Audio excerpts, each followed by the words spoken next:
전 세계적으로 확산되고 있는 경제위기 속에서 한국과 일본이 서로 다른 대응 방식을 보여주고 있습니다.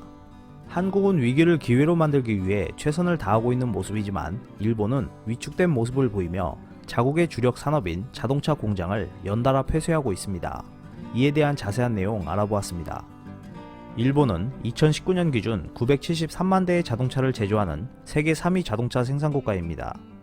하지만 최근 들어 C19 여파와 함께 자율주행차 및 전기차의 시장 변화를 따라가지 못하면서 일본차에 대한 글로벌 수요가 급격히 감소하는 모습입니다. 이로 인해 일본 자동차 회사들은 자국 내 완성차 공장을 연달아 폐쇄하고 있습니다. 일본 최대 완성차 업체인 도요타는 시즈오카현 히가시오시 공장 폐쇄를 결정했고, 경영 위기를 겪고 있는 미쓰비시 자동차는 일본 내 3개 생산 공장 가운데 파제로를 생산하는 기후현 사카오사 마치 공장을 향후 3년 안에 폐쇄하기로 결정하는가 하면, 혼다 역시 내년까지 사에타마현에 있는 사야마 공장을 폐쇄하기로 결정했습니다. 특히 일본을 대표하는 미쓰비시 자동차는 2020년도 들어 최종 적자 3,600억엔을 기록한 것으로 나타났습니다. 이는 니콜 사태로 실적이 악화했던 2005년 3월 기준 4,747억엔 적자 이후 최고 수준인데요. 미쓰비시 최고 경영자인 카토 타카오는 7월 27일 니케이 신문과의 인터뷰에서 경험한 적이 없을 만큼의 어려움이 계속되고 있다고 말했습니다. 미쓰비시 자동차는 한때 SUV 차량 시장을 석권했던 파제로의 생산을 완전히 중단하고 유럽 시장의 신차 투입도 중단한다고 발표했습니다.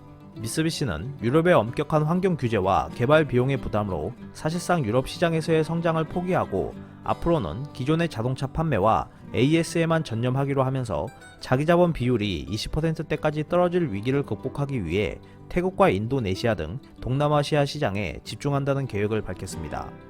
하지만 일본 업계에서는 이를 우려하는 목소리도 이어지고 있습니다.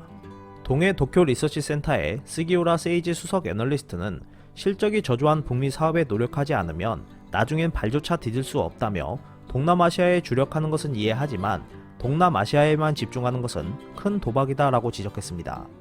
이처럼 일본은 한국보다 큰 규모의 내수 시장이 있음에도 불구하고 수요 절벽을 대비한 선제적 조치로 자국 생산 공장을 폐쇄하고 있습니다. 하지만 반대로 한국은 1997년 이후 처음으로 국내 완성차 공장이 들어서면서 오히려 생산 능력이 확대되고 있습니다.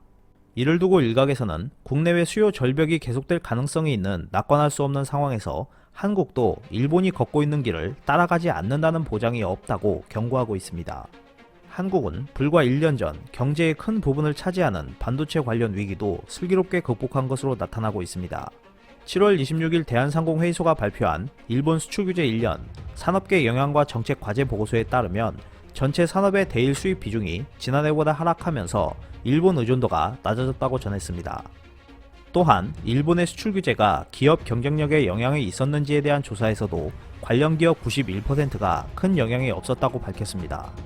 일본의 수출 규제로 한국에 큰 위기가 올 것이라는 우려와는 반대로 한국은 위기를 기회로 만들었고, 되려 일본이 장악해온 소부장 산업을 키우는 저력을 발휘하고 있습니다. 위기를 기회로 만들어 나가는 한국과 위기에 더욱 위축되고 있는 일본이 앞으로 각각 어떤 결과를 보여줄지 관심이 쏠리고 있습니다. 이상 피커TV였습니다. 끝까지 시청해주셔서 감사합니다. 유익하셨다면 구독, 좋아요, 공유하기도 꼭 부탁드립니다.